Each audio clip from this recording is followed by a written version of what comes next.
Hello welcome. शुरुआत करते हैं क्वेश्चन नंबर 13 से। तो क्वेश्चन नंबर 13 ये वाला जो क्वेश्चन है वो एनएलएम के हैं, ठीक है। तो क्वेश्चन नंबर 13 से स्टार्ट करते हैं। क्वेश्चन नंबर 13 जो है वो क्या कहना चाह रहा है, when a force F1 F2 F3 are acting on a particle of mass same such that, ठीक है। कोई एक एम मास का पार्टिकल है, ये एम मास का पार्टिकल ले लिया, जिसके ऊपर फोर्स लग रहा है such that F2 and F3 are mutually perpendicular, ठीक है। तो म्यूचुअली परपेंडिकुलर है तो परपेंडिकुलर ड्रॉ कर देते हैं, परपेंडिकुलर ड्रॉ कर देते हैं। तो ये मेरा हो जाएगा F2, ये मेरा हो जाएगा F3। तो F2 एंड F3 जो है वो म्यूचुअली परपेंडिकुलर है।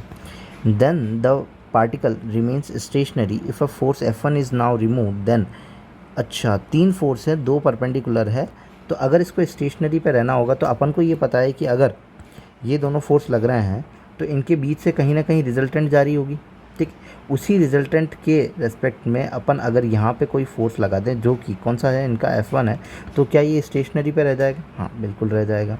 तो स्टेशनरी पे रहने के लिए अपन ने क्या कर दिया कि एक F1 फोर्स जो था वो अपन को डिटरमाइन कर दिया कि ये यहाँ लगेगा particle. Then the particle remains in stationary, अभी स्टेशनरी पे। If F1 force is now remove, अगर मान लो जो तुमने लगाया है F1 फोर्स वो क्या कर दिया, रिमूव कर दिया, now remove, then the acceleration of the particle.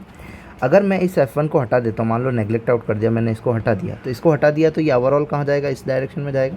इस डायरेक्शन का कैसे निकलेगा, रूट ऑफ F2 का स्क्वायर प्लस F3 का स्क्वायर, ठीक है। तो ये नेट फोर्स है। तो एक्सेलरेशन होता क्या है, net force in the direction of motion, F net upon में मास।